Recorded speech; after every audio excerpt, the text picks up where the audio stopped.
Assembly లాబీలో మంత్రులు నారా లోకేష్, నిమ్మల రామానాయుడు మధ్య ఆసక్తికర పరిణామం చోటు చేసుకుంది. అనారోగ్యంతోనే అసెంబ్లీకి హాజరయ్యారు నిమ్మల. సెలైన్ బాటిల్ చేతికి పెట్టుకుని సభలో పాల్గొన్నారు. అయితే ఆరోగ్యాన్ని పణంగా పెట్టి పనిచేస్తానంటే సస్పెండ్ చేయిస్తానన్నారు మంత్రి నారా లోకేష్. విశ్రాంతి తీసుకుంటారా, సభ నుంచి సస్పెండ్ చేయించాలా అని లోకేష్ అనగా, నిన్నటితో పోలిస్తే ఇవాళ ఆరోగ్యం బాగానే ఉందని లోకేష్ కు చెప్పారు మంత్రి నిమ్మల రామానాయుడు. యాప్లో వచ్చేస్తాను, మీ స్లీప్ మేము మానిటర్ చేస్తాం. కష్టం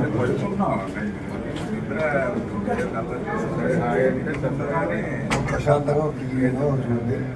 ఇప్పుడు బాగా వర్క్ చూడదు, ఆయన టీవీ ఇస్తాం. 10 నిమిషాలు ఇప్పుడు మైండ్ డైవర్ట్ ప్రశాంతంగా కళ్ళు కూడా మీరు పోదారు కనపడి నాకేం పాఠశాల కనపడి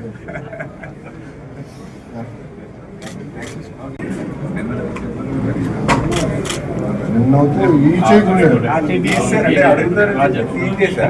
నిన్న చూసి అడిగాను, బయటకు వచ్చి కౌన్సిల్లో వచ్చి అడిగారు, ఏంటన్నా నువ్వు హైదరాబాద్ వెళ్ళొచ్చు సిఎస్ఆర్ ఫండ్ ఫార్మర్ సార్ ఇచ్చారు అపాయింట్మెంట్. మళ్ళీ మధ్యాహ్నం 2 గంటలు కాలేజ్ సస్పెండ్ చేయాల్సి రాత్రి 10 గంటలు సస్పెండ్ చేయించాలి సస్పెండ్ చేయించాలి. మీరు సీరియస్గా